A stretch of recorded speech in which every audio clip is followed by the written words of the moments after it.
It's time for episode 2 of We're Live, Pal. And this time, we're really live. It's not we're live to tape, pal, like it was last week.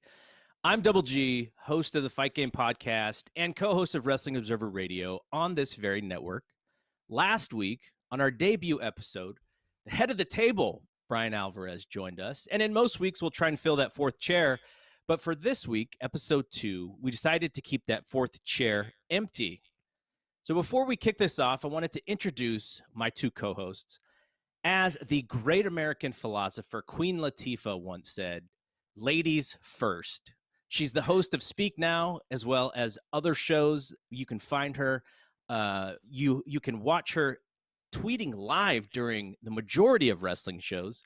And she's the hardest working woman in wrestling media, Denise Salcedo. How is it going, Denise? Garrett, I'm so excited to be here on the show. Our second show. We're finally live, pals. So we're going to go ahead and do this. And yeah, this is officially now my fourth show here on the network. I mean, this is exciting. It is amazing. You're doing so much great stuff. And again, I love collaborating with you. So this is going to be great. All right, my second co-host. He's been out scooping everyone these days. Sorry, WWE. He's the host of Matman, the A to the Z, Andrew Zarian. How's it going, my friend? Hey, what's going on, Garrett? Listen, I love the intro. I'll take it. I am dressed like a Greek nightclub owner today for the people watching. That's the cosplay I'm in right now. I'm gonna unbutton one more button to kind of fit the role here. Listen. It's become a funny thing because now all of a sudden everyone's like, "Oh, Andrew's." Since Andrew's been on fire with these scoops, he's dressing up. I'm like, no, I have a day job. I got like 8. I was just filling Denise. Denise goes, can I ask you something? Right before the show, before we went live, she goes, what the hell do you do for a living? I had no idea. I felt like you were this big mystery. Like, what does Andrew Zarian do during the day? I filled her in, and I think my answer was far worse than anything she could have imagined. I asked you, Andrew, after you told me your job, I was like, so are you like in any danger or are you like totally okay? Literally the best question. The best question. She's like, are you in danger with your job? I'm like, well, not really, but it depends on the day. Today I had a meeting with a possible, a mayoral runner right now for the New York City election. So I had a meeting right before with that team for some stuff in the city. So I'm obviously, of course, when you're meeting politicians, you have to dress like you're selling middle school drugs, obviously, right? That's the look with the pink shoes and the open shirt. So I'm here though. I'm here to talk about wrestling. All right, let's do it. Okay, so I was thinking of topics. We had a pretty busy week in wrestling, especially with the Saturday Night Dynamite. And I do want some opinions from the both of you on that match. Now, I know Denise has probably exhausted her thoughts on her own show about, whether or not it was a good match or a great match or whatever. But the thing that I wanted to ask you both, and we'll start with Denise and the theme of ladies first. We just watched Jungle Boy have the most high-profile match of his career so far, losing to the world champion in the main event on AEW Dynamite. Where does that peg Jungle Boy? And if we believe, and maybe you don't believe it, but I believe that somewhere down the line that they have really big plans for Jungle Boy. How would you have him climb that mountain again? What would you like to see him do to take those steps again to be this big star in the future? Yeah, see, here's the thing is that I think a lot of us obviously heading into this match, we're expecting Kenny Omega to obviously retain. But here's the thing that, yeah, Jungle Boy lost and all, but did he really lose? I mean, just yesterday, he practically broke the internet with that photo of who we now know as his girlfriend, Anna Jay. And I mean, that was if ever Jungle Boy was finally about to become Jungle Man. That was it. That was the picture right there that signifies that he is now Jungle Man. But no, seriously though, the actual match was phenomenal. It was a very easy story that they told with, Jungle Boy essentially going out there, doing everything in his arsenal, doing everything that it possibly took to try and win this match. With Kenny Omega obviously being that dominant champion that, maybe didn't expect as much from Jungle Boy. So, that kind of took him aback. This was a very exciting match. But to answer your question, though, I actually want to see, or I believe that we might be going down the direction, and this is not going to happen right away, but maybe a little process into it. But I think we're going to see Jungle Boy and Christian. I do believe that Christian will eventually, sort of turn on Jungle Boy. Right now, you sort of see this like mutual respect between them, or like at least some camaraderie between them. But I do believe that down the road, I think Christian and Jungle Boy might go at it. And obviously, we all know that Jungle Boy might someday become AEW World Champion. I don't think the time is right now. So why not give him some meaningful feuds? And I think he would have one with Christian. Now, Denise, you probably did not watch Beverly Hills 90210, but one of the major themes of Beverly Hills 90210 was the idea of a love triangle. It was one of the it's probably not the first TV show to deal with a love triangle. Soap operas did it, but it was a really big focus. And so now Jungle Boy goes live on Instagram and Twitter with this photo. And the only thing I could think of, because I'm such a big 90210 fan, is, okay, is this his Brenda or is this his Kelly? And we need to bring Brenda or Kelly in here to get a little bit of a love triangle. But wait, follow up before I get to Andrew. Follow up, Denise. So you mentioned the Christian thing, which I think is right on the money. Christian is the kind of guy who you'd want to be in a program with Jungle Boy, because Christian is a veteran. He's wrestled just so well, even into his later career. Fantastic wrestler, someone who Jungle Boy could really learn from. But do you think there needs to be steps? Like let's say that in 3 years they really want to do this push again, or 2 years or whatever. They have some stepping stones, right? There's a TNT title. There's tag team titles. There's going to be this other championship when we get to Rampage, from what we understand. Would you have this like really long, gradual, step-by-step blueprint of a build for Jungle Boy? Or would you, or do you think he needs that, I guess, is my question. I think that he does need that. And I'm not just saying that just for him. I think that if you were to do that with any person, any person that you want to eventually become this credible challenger, I think building it up, building this foundation is definitely the way to go. And here's the thing, though, is that you mentioned the TNT title, and that's definitely about that. A lot of fans could consider a stepping stone, but Tony Khan has emphasized that he doesn't want the belt to be seen that way. But I think as a person that's watching the product, I do kind of see it like that sometimes. So I do think that they should do this gradual story. And I still think that, we should see Jungle Boy, obviously with Luchasaurus, hold the AEW tag team belts. And I do think that, down the road, he should definitely also hold the TNT championship. All right, Andrew, your thoughts on just Jungle Boy in general, how that match was presented, and where you see him going. What's the follow-up here? How do we build off of this big match, main event match, so that Jungle Boy, we could take advantage of him being in the main event and continue this rise? So I gotta say, I did not think the match.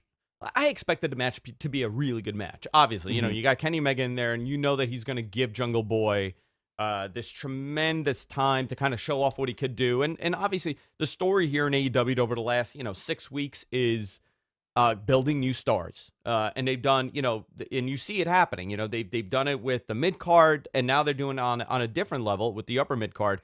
I have to tell you, I've always enjoyed the character and the fact that he has such promise in wrestling. And that's always been the story where, when he gets a couple years older and he puts on a little bit more weight and he gets a little bit more refined, he's going to be an ultimate babyface in this company. Great head of hair, handsome guy, good body, and his in-ring has improved tremendously. How do you go wrong from there? Well, we saw the next evolution of this person and this wrestler, and I think this was the next step into solidifying him as, this is our exclusive, organically created character here, right? They've made this person. They've made the Jungle Boy character work on national TV.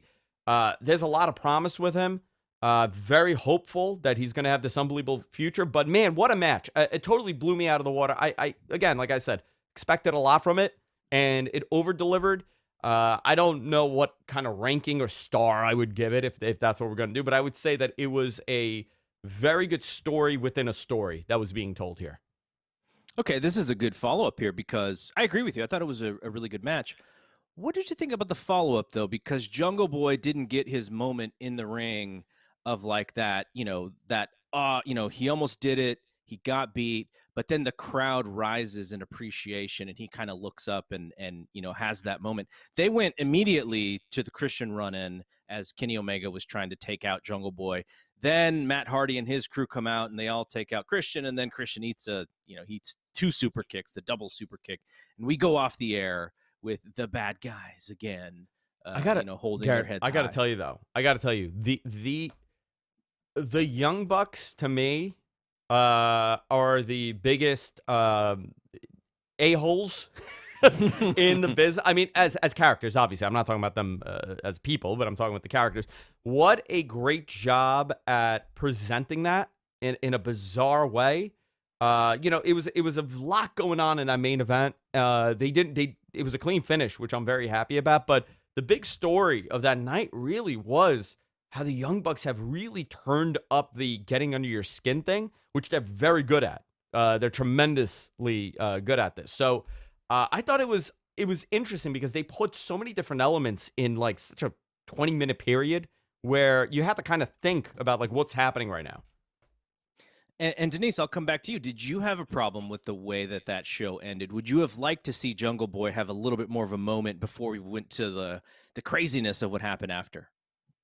See, I have two thoughts on that. And the thing with that is that during my live shows, one of the things that has been brought up by a lot of viewers is that they feel AEW doesn't always let certain moments breathe, where you actually get to sort of soak in what the people are feeling or what the people are trying to say, the live audience. And so I do think that, and, I don't think it would have hurt to, give Jungle Boy like this, moment where it's like, yeah, like you didn't win, but boy, like, did you guys have an incredible match? And out of respect for what you guys did, let's have this moment.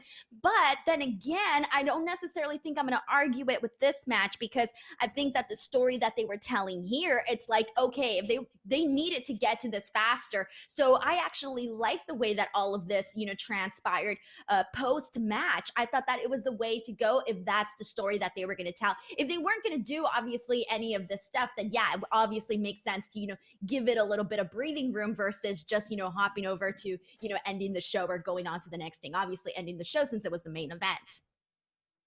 Excellent takes by both of you. But before we get to the next topic, I wanted to shout out Jim Valley, someone who this very, very well beloved person in this community.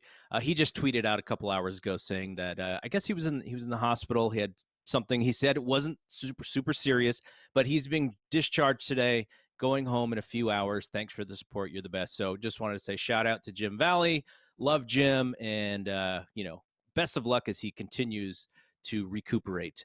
Okay, so let's talk about a different topic altogether, which is, I think, every time WWE does releases, I think people get, they get kind of sad because you never want to see anybody lose their job. In real sports, this happens all the time, every day, and you're kind of numb to it. Like if you're a football fan, that, there's going to be so many people cut. I think in the NBA, the turnover from season to season is like a gigantic number. So there's constantly people losing their opportunities and losing their jobs. But with wrestling, because of the way wrestling's presented, because of its weekly, you don't miss a week, you kind of really get close to some of these folks on screen.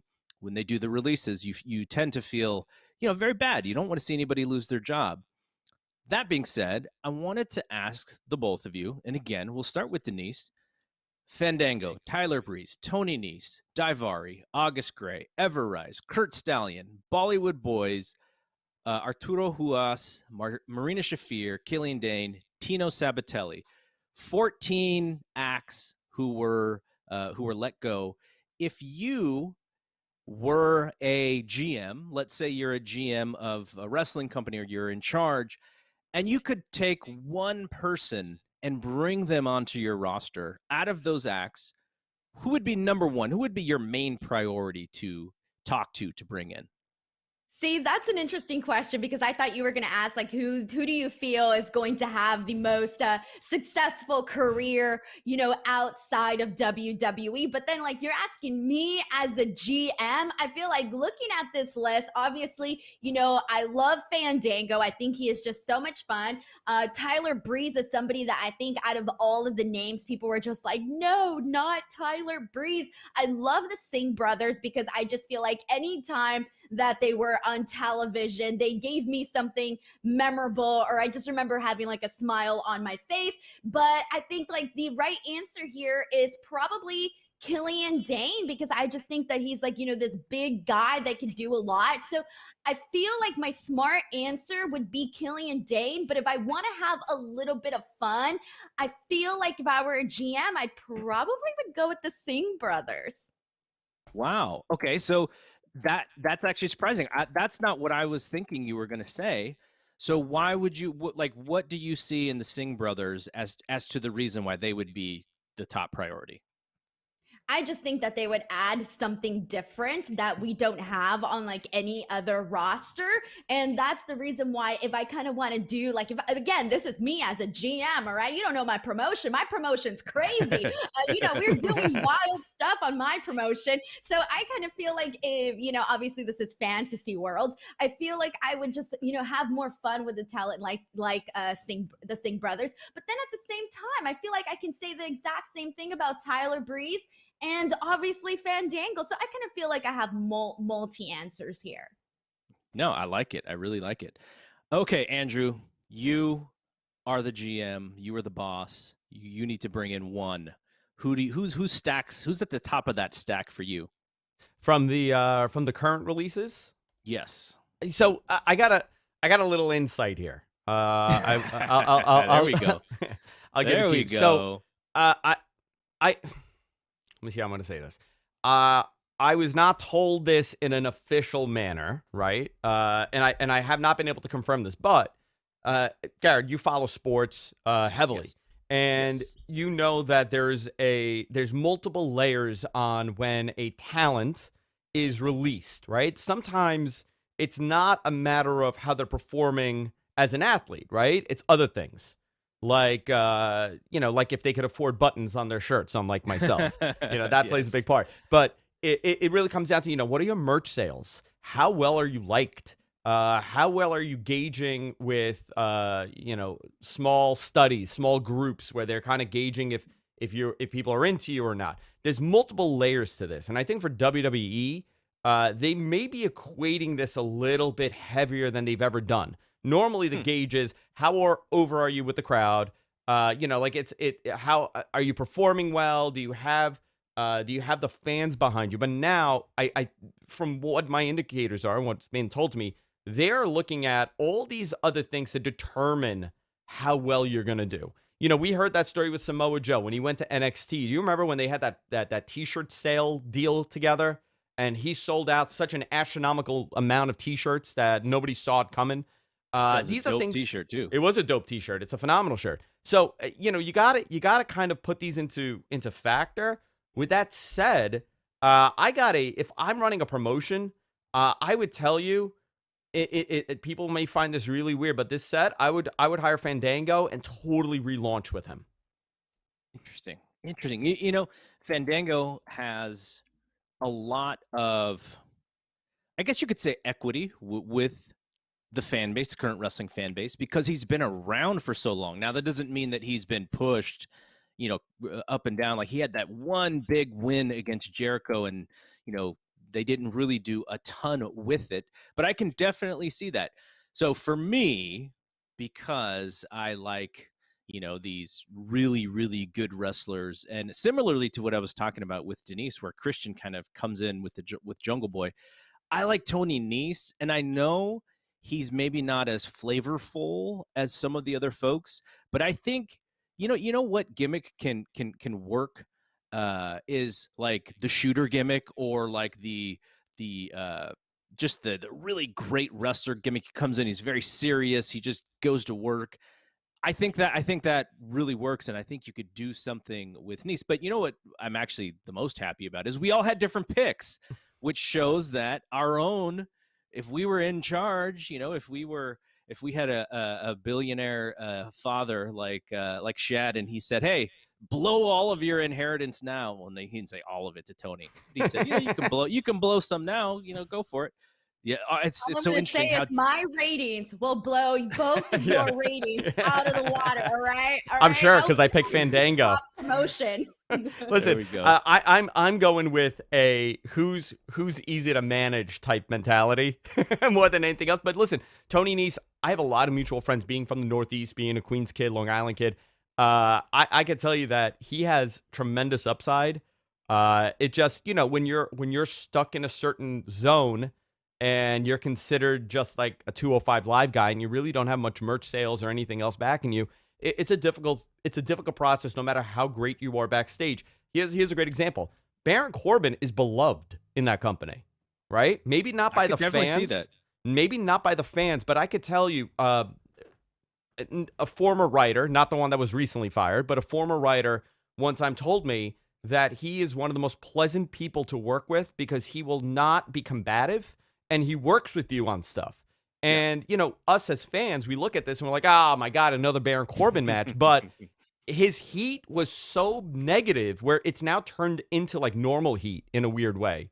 For a lot of people, like, I don't dislike seeing Baron Corbin on my TV. It's just, I know I'm not going to get the match or the type of wrestling that I'm personally into. But when that said, you know what? It goes a long way to be a nice guy and to be liked, to be honest. That makes a lot of sense to me. I would imagine Baron Corbin probably has a career similar to The Miz. Now, maybe he's not as easy to send and do PR because The Miz is really good at that stuff. But I think, from what you said, I would imagine The Miz is sort of similar in that he's kind of up for anything, and he's going to try and make the best out of everything that he's in. Can I ask you something, Garrett? Baron Corbin. And Go for it. I'll ask Denise too. Like, what did you initially feel at The Miz, and how do you feel now? Because I think his respect in pro wrestling, and I'm using hand quotes here because I always feel like these guys, going out there and knowing how difficult this is, because I've attempted to do some stuff in the ring, and it is not an easy job whatsoever. Everything hurts to some extent. Anything could go wrong to some extent, but like The Miz is an interesting case study because he was shunned by the wrestling audience and by the wrestlers, and he's now solidified himself as being a pivotal guy in this era, whatever this era would be. This era of content, right? It's the content era. Content era. It is, so many hours of wrestling TV, and The Miz is good at doing a lot of things that work within the system, and so he's a great company guy. Like, the way that I see The Miz is like, how like so when I was growing up and I was in college and I got like my first actual retail job. Andrew will love this. Denise is probably like, I don't even know what you're talking about. But Blockbuster Video. Hey, I was around for Blockbuster Video. Okay. Just they were in digital form by then, Garrett. But I worked for Blockbuster Video, and I remember somebody telling me when I was there, like, oh, they give out this Employee of the Month award, but you don't want to get it. And I was like, well, why? Why wouldn't you want to get it? Because the entire group of customer service reps will just think that you're the kiss butt of the month. Like, that's how they perceive that award. And so, I sort of see Miz in that way sometimes when he does certain things. Like, he'll be overly like when he's talking to the press, sometimes he'll just be like overly I don't know what the word is, but he's putting over WWE constantly, right, as the best job in the world and that stuff. And so sometimes I think about that is, he is really good at staying in the favor of his bosses, which is part of the trick. Now, from my perspective of watching him, I watched him in the real world. I loved him in the real world. He was a very flawed individual on the real world. There was conflict between him and I believe it was Coral. And so when he comes in to WWF at the time, I was like, oh, I kind of root for this guy because this was his dream. He like had like his own people's belt and he was talking about The Rock on The Real World. And that was a little bit of like a crossover between two of my favorite things, pro wrestling, reality TV. So I really rooted for him. And, you know, when they did the Tough Enough stuff, the first Tough Enough stuff was him and Daniel Puder. You know, I was rooting for both guys. But over the years, I feel like, you know, one of the things I like to say is I don't really miss some of these guys because we see them over and over. And there's something to that, right? Like, you know, a first run TV. If you watch This Is Us, they're maybe only going for 3 months and then they're gone for the rest of the 9 months. Cobra Kai comes back and you got to wait like a year in order to get more episodes. But with WWE TV, they're there every week. So for me, The Miz is somebody who I wish I could miss more because I don't miss him because he's on TV all the time. And even if he's not on WWE, you see commercials for Miz and Mrs. And I'm like, oh, I just wish I could miss this guy. And that show does great for them.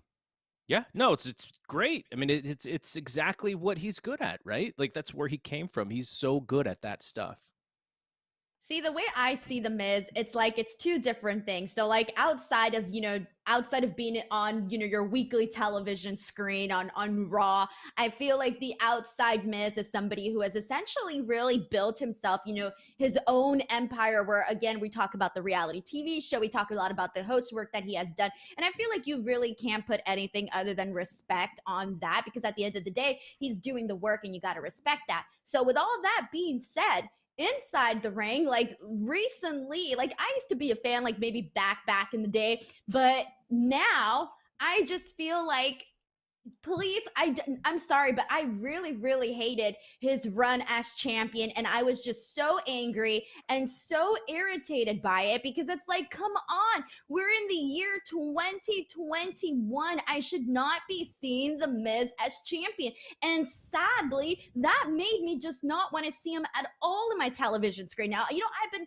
you know, obviously religiously watching Raw, and I cannot tell you how unbearable those Miz TV segments were. They were horrible and I just couldn't take them anymore. So unfortunately, because of everything that they did with him there, I felt like it just made him unlikable on Raw television. And here's the thing though, is that I got to give credit where credit is due. And The Miz is a great talker. He is a great conversationalist. And I feel like they could have found a way to utilize him in a better way where he didn't come across as annoying or like, you know, just go away heat and all of that. So with that being said, like the last 2 weeks that he's sort of, you know, been in this wheelchair and has been doing commentary for Morrison's matches, I have enjoyed his work on Raw so much more because he's not necessarily this focus, but he's there and he's contributing in a way that I think is enjoyable, is entertaining to watch. And so, you know, obviously, you know, guys like The Miz, he is somebody that has, you know, what John Cena had when it came to like the media side of things, where, you know, they know how to handle media. Any question that is thrown their direction, they're going to find a way to answer it in an appropriate way that's not going to essentially get you in trouble with the company. And I also kind of want to go back and touch on this because, you know, Andrew mentioned that Baron Corbin is somebody that is really liked. So I'm going to tell you, like, based off my experience, I was never a Baron Corbin fan, right? But then I interviewed him and I was like, oh my God, I am the most evil person ever because I didn't like this person on TV because Baron Corbin is so nice, but also not in the way that comes across as, I don't know how to explain it. He has this very nice personality that he doesn't feel like he's trying too hard. And he also had a lot of respect for me. Like as an interviewer, you know, when you're interviewing people that are just like, oh, like, you know, I'm just here to do this interview. But no, it was like he took me, you know, seriously as an interviewer. And I felt like he was interested in everything I had to say. And just little things like that, I feel just show that, you know, you're a decent human being when you're talking to another human being. And I totally get what Andrew's talking about when he says that, you know, people like Baron Corbin. And I'll tell you this, and even though I have not completely appreciated a lot of the creative for Baron Corbin, I'm a lot nicer on my reviews because I feel like he's a nice person and I don't want to trash him. More Nakamura matches. That's what we need. Well, Happy Corbin. Did you hear about Happy Corbin? Oh dear, no. Yes. Yeah, WWE's trademarked the term, the name Happy Corbin. Wow. That's that's hilarious. So I wonder where they're going with that. we'll move on to the next topic, but I wanted to mention something that that Denise kind of talked about, which is Miz's current role. Now, when Andrew and I were growing up watching wrestling, Miz would probably be more manager than he would have actually been wrestler. And I agree with you, Denise. When he won the title, I turned off. I didn't watch Raw for like 3 or 4 weeks until he lost, and then I started checking back in. But that that he is really good. He could have been. Now he's a wrestler and he's made a lot of money. He's super successful in his own right. But like if you're talking about sort of the art part of wrestling, I think he would have been an amazing manager because he can get on your nerves at the drop of a hat. Okay, let's move on. So I wanted to get to 2 more topics, and then we can kind of free flow a little bit more. But Andrew had a question, and he wanted to bring something up about WWE. So Andrew, I wanted to toss it to you. Yeah. So did you guys saw the story about Craig Seaman getting released, right? Canyon Seaman. I'm sorry.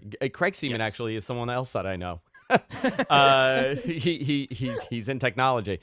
Canyon Seaman report came out, and I know that Sean, our friend here, Sean Ross Sapp, he was all over this today, and I spoke to a couple of people. About on Sunday, I was told that he was getting released, and I was a little surprised because he's been a scout for them. I think a lot of people don't realize who he is. He's been very instrumental over the last, I guess, decade or so, right? Would you say, Garrett? 2012, I think, something like almost that. Almost a decade. That's how long he's been there. Yeah. He was instrumental as far as scouting because I ran into him at a couple shows, like especially Evolve shows. I always joke about the fact that I got really drunk at, I think it was SummerSlam 2015 or 16. I was at an Evolve show, and we were all day drinking. It was like 180 degrees in that Catholic school gymnasium, So I think anybody that went to school here in the Northeast or even in a very dense populated area, you know how hot these buildings get. We were there, we were hanging out, and we were just talking, and whatever conversation came out that Cedric had signed, right? And he's like, oh yeah, we just signed Cedric, whatever, but don't mention a word. So later that day, I've had a couple more drinks, and I tweeted out, I'm like, oh, just had a nice conversation with Canyon, Cedric signing, and I got in a lot of trouble there. But he was always a nice guy, but I heard that he was released. Normally, I don't like to report when people, like if I know a specific name if someone's getting released. I hate to do that, but he Sunday I was told he was released. Today, the story came out that he's released, and then they backtracked and said, no, he's not. Wow. Very interesting. I mean, that's interesting. I'm sure there'll be, more of the story, Sean or Big Dave will have some more, but I don't know what to say other than like, it's not to say that you can't do that, right? Not to say that you can't come to a decision and then you talk more about it, or you talk to the person and you agree, like, okay, like maybe this isn't the right thing to do, and maybe we do change gears. But it's like an organizational structure thing, and it makes me wonder, like how much other stuff like that actually happens. Where, a ton. Because this guy's not, he's not a small potatoes guy, right? Like he's been there. That when he came in, I remember it was a big deal about him, and he's been in this role for a while now. He's been instrumental in helping them find people. So it just makes me wonder, like, gosh, what else happens back there when, in this big of a role that they could kind of go back and forth on a decision. I got to tell you, in talking to a lot of people on the corporate side of things, there is a major reshuffle happening, more than they've ever done in this company. This isn't something that we've heard too often about, the corporate shakeups, because there really hasn't been much, right? And a lot of the guys that they hire are wrestlers, are in the wrestling business. But now we're going after guys that work at DAZN, work at ESPN, Disney, work at Fox Sports. Nick Khan, right? This is the Nick Khan playbook. It is the Nick Khan playbook. And in talking to someone over there, yeah, Vince is still very heavily involved. But for whatever reason, wrestling fans, us as wrestling fans, we have this concept of, well, when Vince steps down, it's probably going to be Hunter. It's going to be Steph. This is life after Vince. The WWE we're seeing today is close to that concept of, it's no longer the man behind the curtain pulling the strings. It's a corporate structure from guys that are not wrestlers. They're not from the wrestling business. These are corporate sports people, VPs, presidents of major conglomerates coming over to work at WWE, rather than it being this, ragtag, very bizarre corporate structure of professional wrestlers that have no business experience or lack of business experience running this empire. This is a new WWE. The WWE that we're going to see out of this pandemic era is going to be very different. You've seen the structural changes already over the last 18 months. Even going to Fox, that was the beginning of this. And the fact that Nick Khan has been able to build from scratch, essentially, right? Starting and bringing in his guys and reorganizing and re-strategizing. This is a very different WWE. And for everything that we could predict with this company, and we're very, Dave and Brian and everybody else, they're analysts, and their gig is to essentially cover what's happening, talk about the analytics, and also predict where this company's headed. I think it's far more difficult today to predict where this company will be in 24 months than it was, pre-pandemic era, and assume, this is where we're headed. We're seeing this. We're seeing a lot of back and forths. We're seeing a lot of last-minute decision changes with what they're doing. For anybody that's been following, how they've gotten to a live touring schedule would know, especially on the inside, how chaotic this has been. So very different company. I'm very curious to see where it goes, and if this is a positive or negative. I don't know. I really don't know. I've heard a lot of creative stuff that they're planning, and it makes me hopeful that we are coming out of this slump of, let's say it's 1994 WWE. If we're going to compare it to any other era where the ratings were low and whatever, 95, whatever. This is the beginning of the upward trajectory. I just don't know how upward it's going to go. Yeah, and I think, obviously like you mentioned, Andrew, there has been like so many changes. And here's the thing is that I feel like for the most part, based on what I've seen Nick Khan do, I feel like for the most part, I'm like, all right, like this is a pretty good, business strategy. But I feel like it has been very noticeable sometimes when you do sort of see, the right hand not necessarily relaying the message to the left hand, or them making some sort of sporadic decisions. Obviously the most recent one was obviously, the Adnan Virk signing. That was one of Nick Khan's guys, and somebody that didn't even know the business and then came in. But then they put him in the spot, right? But then they quickly, he lasted I think it was 7 shows.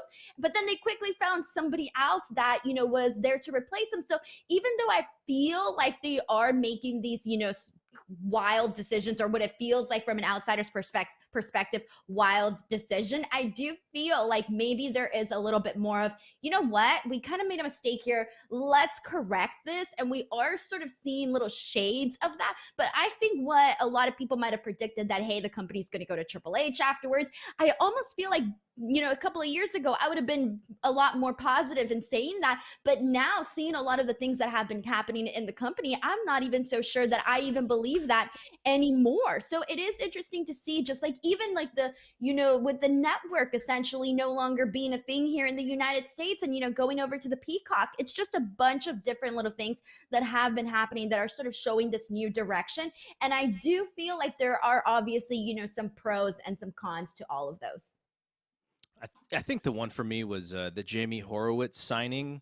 He's got a little bit of a bad name because of some things that happened at his last job. And so I thought, it was like, well, Vince probably would stay away from this guy in this current environment. But, Nick Khan, I would imagine that he was really high on Jamie. And Jamie's a little bit of a, I don't know, I guess he'd be like a one-hit wonder, but that one hit was really big with tremendous. ESPN. And then since then, he's been at Fox, he's been at DAZN. I don't think that he's left those places better than when he got there. But yeah, that was the one for me. And look, Nick Khan has made how much for WWE over the last couple of years just by handling the partnerships with and licensing the content and all that stuff. Like he's whatever they're paying him, he's made it back really quickly. So that's an interesting story to follow. The other part is interesting is that when we find out the real, like, the nitty gritty of Michelle Wilson and George Barrios' exit out of that company, It's going to be an interesting story because they were working very closely with Vince, both of them, and they were co-presidents or were they co-CEO, co-president? I can't remember. Co-CEOs, I think, or co-presidents, whatever they were. But they were George Barrios has been an instrumental part over the last 20 years of that company, and it was a very sharp exit for both of them. And I think that was the beginning of something really changing. Something happened, and that was the beginning of that shift in the Nick Khan era. Yeah. Like, the thing now, this is like really inside, and we'll move on. Don't worry. We're going to talk about Edge here in a second.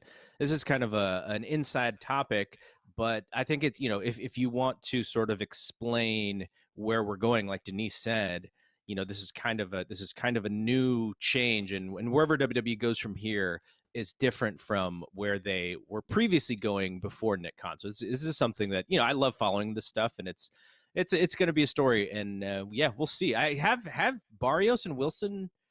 We haven't heard anything from them publicly, have we? Nothing. No.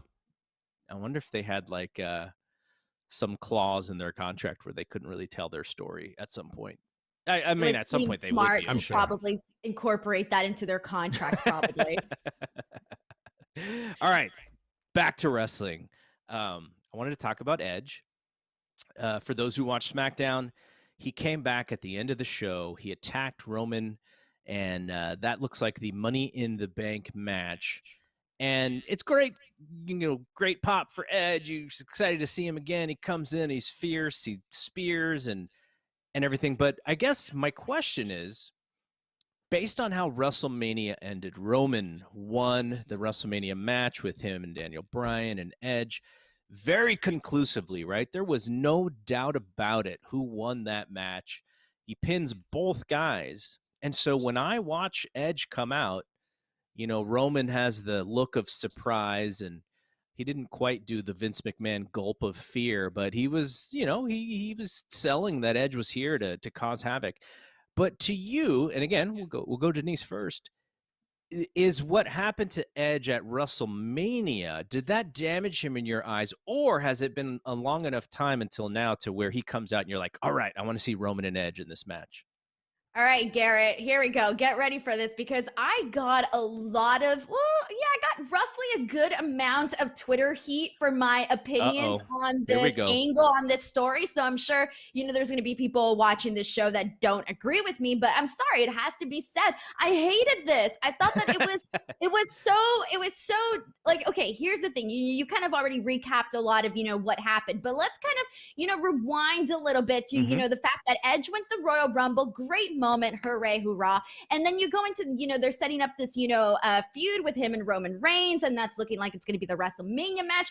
And then somewhere along those lines, you kind of realize that maybe the interest wasn't necessarily fully, completely there. So then they feel the need to add Daniel Bryan into this story, okay? You just mentioned that at WrestleMania, Roman Reigns pinned the both of them at the exact same time. And I'm sorry, but that is a very, very embarrassing way to lose for both of these guys. It's a very Roman Reigns really claiming who he is and claiming his spot there. You could even say it was sort of, demasculating to, lose in that format. So, okay.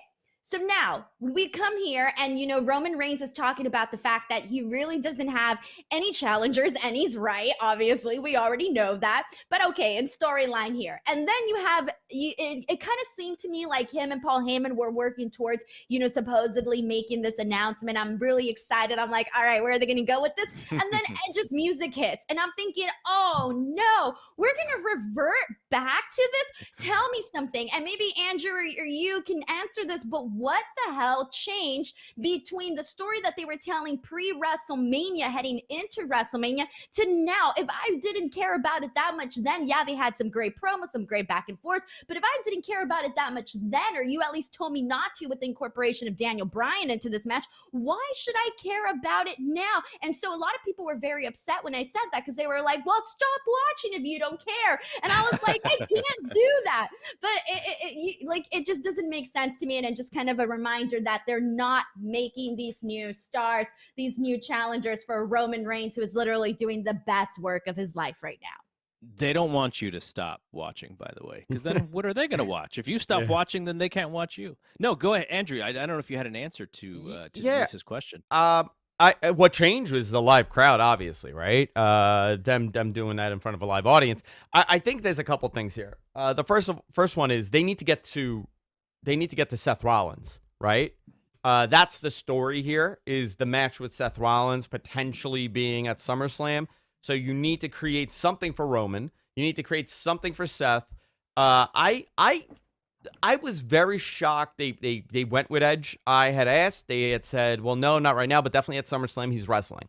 So I kind of left it at that because I didn't think that he was necessary. But I guess WWE felt that it was necessary, especially for ticket sales, especially for interest for this show, for the Money in the Bank show. And I mean, I would expect that there's some sort of weirdo finish where Seth gets involved and you set up a Seth. I'm gonna go with this, and this is just I'm guessing this. This is me putting in just my guess. Nobody told me this. I would say that this is probably going to lead to a Seth and Roman match on a SmackDown, where Edge costs Seth the match, and now you've set up that WrestleMania match. And I don't know how Cena gets involved. I don't know at what point Cena gets involved with this, but I do find it interesting that they're terrible word to describe it, but they're wasting that Edge and Roman one-on-one. That's how I feel about this, because I think everybody's very much aware that nothing is really going to start changing until SummerSlam, or until they have that. I guess it's close enough, right? Well, Money in the Bank is the first big show with fans again, right? Like they've been really saying that. So no, I mean it's interesting that there's a mix of guys who who I think are going to be involved. But like Denise said, there's nobody new. Like we thought Big E at this point would be in that mix at this right around now, right? Like we sort of saw this rise in what he's going to do, but he's still kind of in that upper mid card era. I'm really waiting for them to pull the trigger on him, because I think he could be one of those guys. Okay, I have one more question that we'll kind of dig in a little deep. This is a fun one, and then I'll have two quick ones that we can kind of get out of here. But John Cena, we're talking about possibly being in SummerSlam. He's currently in F9, the latest Fast and Furious movie. And my question to you, Denise, first, do we consider him a movie star? As in, would you go see a movie just because he is in it, or because he is the star of the movie? See, I feel like it's kind of an unfair question, and here's the reasoning as to why. So, like, in me, because I'm a wrestling fan, I'm bound to go watch a movie with a wrestler in it. I went to go watch all of the Rock's movies, when he was first starting out, because he was a wrestler. I watched the Kane See No Evil movie because he was a wrestler. I watched the Triple H movie, and I went and watched John Cena in Blockers, and there's been some other ones that, I recall, watching. I think Blockers, yeah, I totally watched it because John Cena was in it. I'm trying to remember what my thought process was leading into that. Now, would I consider him like this, big giant movie star? I think if you're gonna, compare The Rock, Batista, and John Cena, I would probably rank John Cena at the bottom, with obviously The Rock and Batista, and then John Cena in terms of how I see them as movie stars and, their power in Hollywood, obviously. So I just kind of feel like, yeah, I would rank him probably at the bottom there, but I do obviously consider him a big star in Hollywood, I would say. Denise, okay. I gotta tell you, you're both wrong. He's not a big star until he makes the remake to Suburban Commando and Three Ninjas High Noon. He's not going to be a big star until he does Secret Agent Club. Okay, what about No Holds Barred? Do you know No Holds Barred, the movie. Until he does a remake of that. He is not a big star. I don't know. It is interesting how he has that Hogan factor with movies. Obviously, he's had way more high-profile movies than Hulk Hogan ever has. I know that we're all huge fans of Suburban Commando, but I don't think that he's a movie star. But he's a celebrity. He's a star to begin with. So I think he's transcended into like its own category where you could have him show up on stuff where people are going to be like, oh crap, it's John Cena. They might go see it because John Cena's in it, but he's not enough to kind of carry a blockbuster film like a Rock, for example. Okay, so for sure. I agree with that, actually. Are you all going to see Fast and Furious 9? No. I just feel like there's too many of those movies, and I actually only watched one, and I'm pretty sure, I think The Rock was in it. I don't even know. I'm not into the franchise. Yeah, thanks. So I'm not into the franchise. So I'm pretty sure I watched that one movie that I can't even remember which one it was because The Rock was in it, and then I never went back and watched any of the other Fast and the Furious movies. My father's a huge Fast and the Furious fan, and I say this on Matt Men all the time. At Thanksgiving, it's the biggest embarrassment because he will do a toast and he will recite lines from the first Fast and the Furious movie, and he takes his glass. I swear to God, he does this every year. May I get struck by lightning if I'm lying. He takes his glass and he does. I want to make a toast. I want to make I want to say something, and he tells everybody. He goes, "You can't live your life." You must live your life a quarter mile at a time. And then he goes, cheers. He does this every year for the last like 20 years. It's become an instrumental part of Thanksgiving at my house. And everybody now just repeats it because he's been saying it for 20 years. I'm not a big Fast and the Furious fan, even though I like cars. I like fast cars. It doesn't appeal to me. It's not my genre. All right. Well, I'm definitely going. We're revisiting it. My wife had only seen one of them before, and we're going through all of them to get to 9 so that we can see it. No, but that's fun though. Dedicated. Yeah, but that's a fun thing to do. You know what I mean? You're going through the whole series, and there's something there. You're probably going to enjoy it a lot more than someone that's probably watching it just to watch the movie. Yeah. All right, so as we live our life a quarter podcast at a time, 2 quick ones for you both.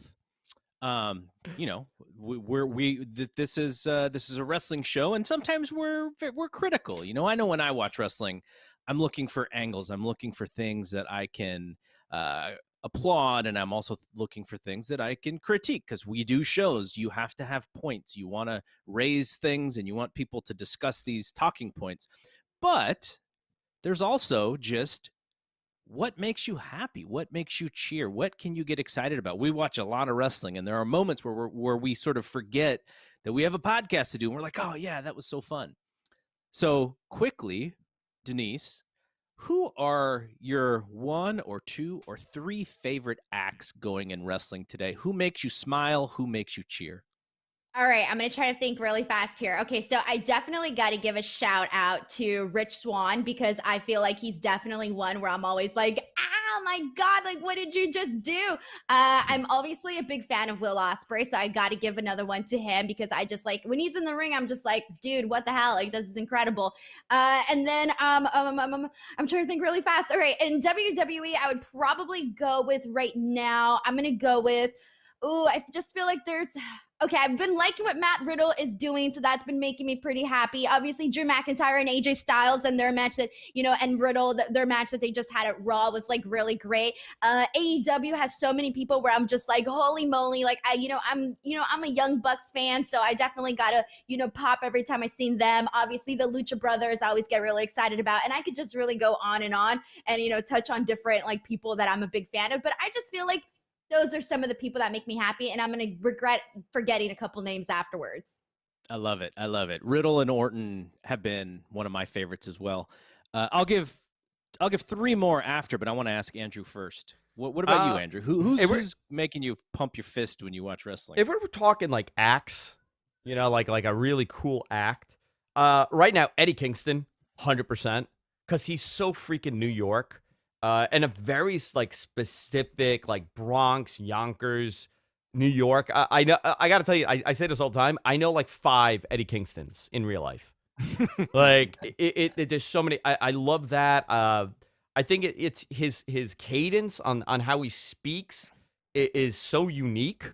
So it tickles me. I asked him on air. I asked him, how many people tell him that he sounds like Tracy Morgan, the comedian. He says, Tracy Morgan. Yeah, Tracy Morgan. Tracy Morgan. But dude, it's a very specific like I have a New York accent, I know, but that's a very different New York accent. I love them. I love that whole. It's not even an act. I would say it's him, but I'm so happy to see it on national television. The Young Bucks being the biggest pieces of crap on the planet is phenomenal. I absolutely love it. LA Knight, I think he's great with that $1 million title. Cameron Grimes, another one on the NXT side that I've gotten really behind. That took me a while to kind of get into. Main roster, Roman's doing one of the greatest heel works in the last 20 years.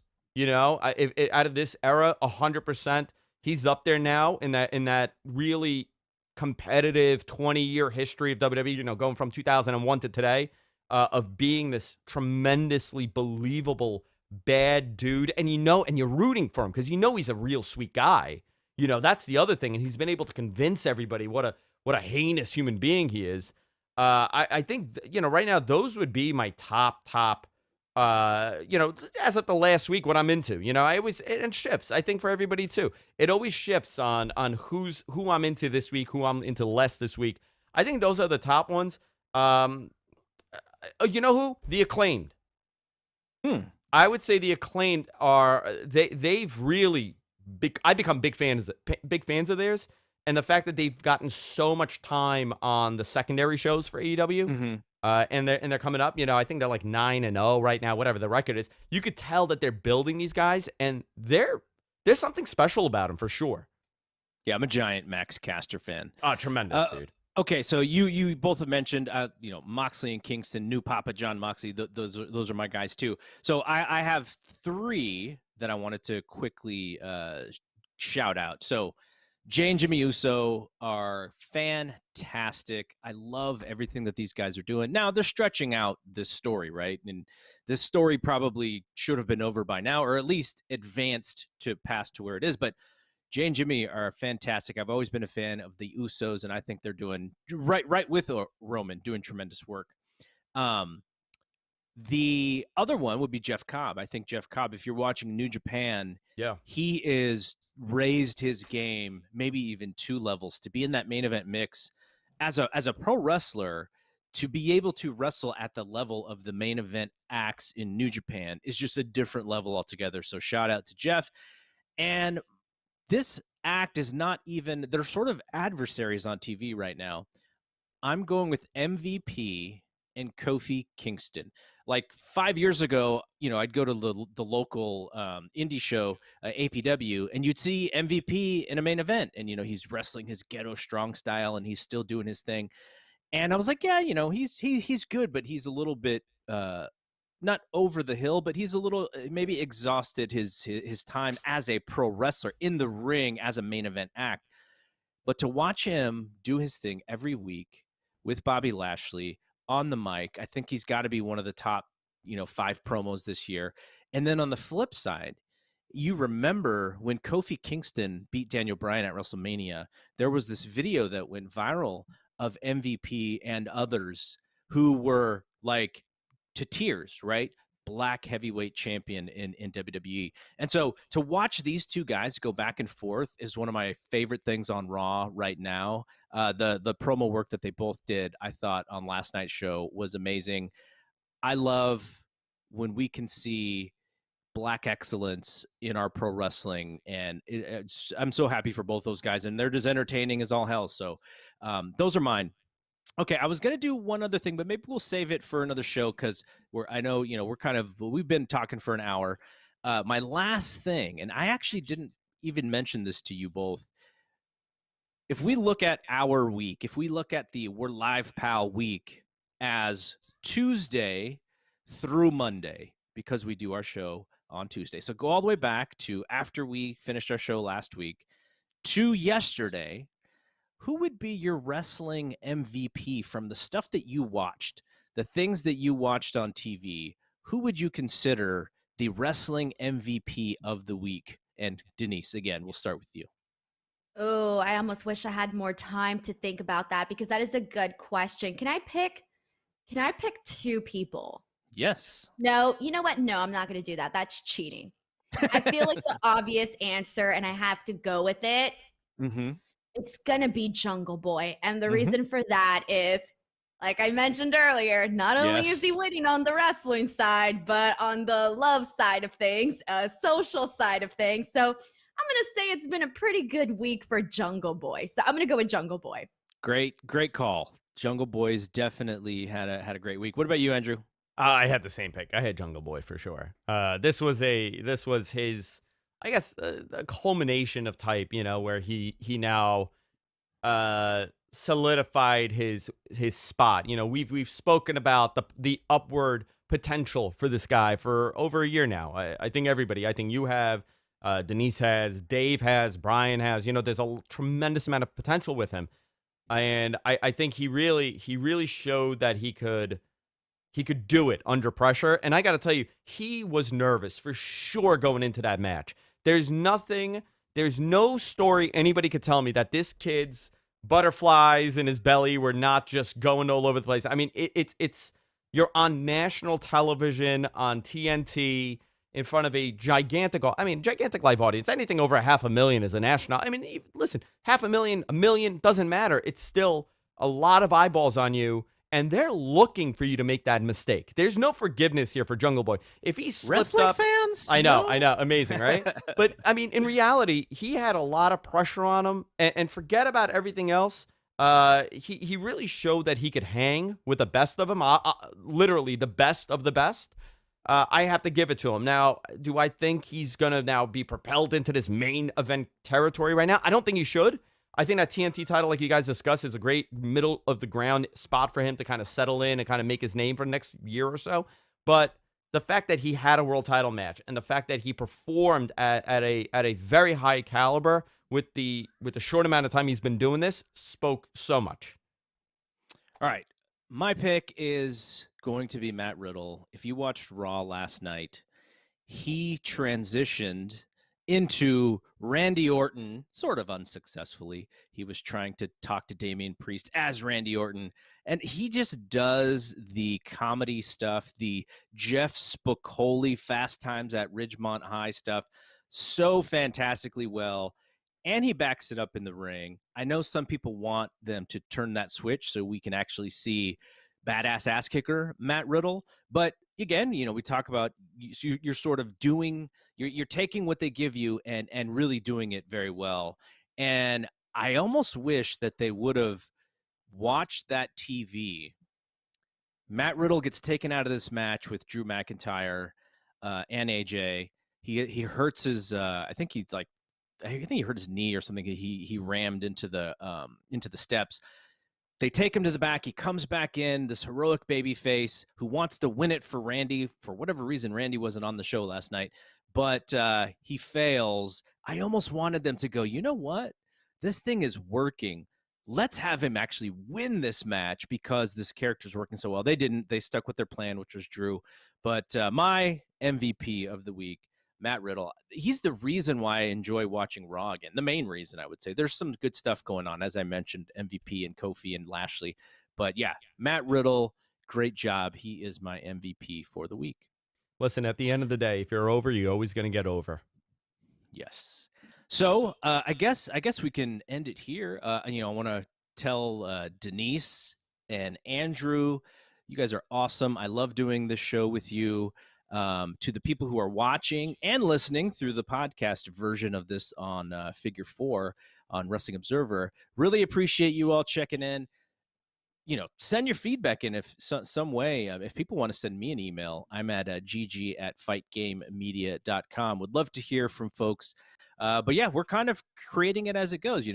We're trying to find our rhythm and our rhyme for this show, and really appreciate it. So, for Denise, for Andrew, I am Double G. See you when we see you. Peace out. Thank you, everybody. All right. We are still streaming. Thanks, everybody. I'm going to end this now. Bye-bye. All right. And we are off.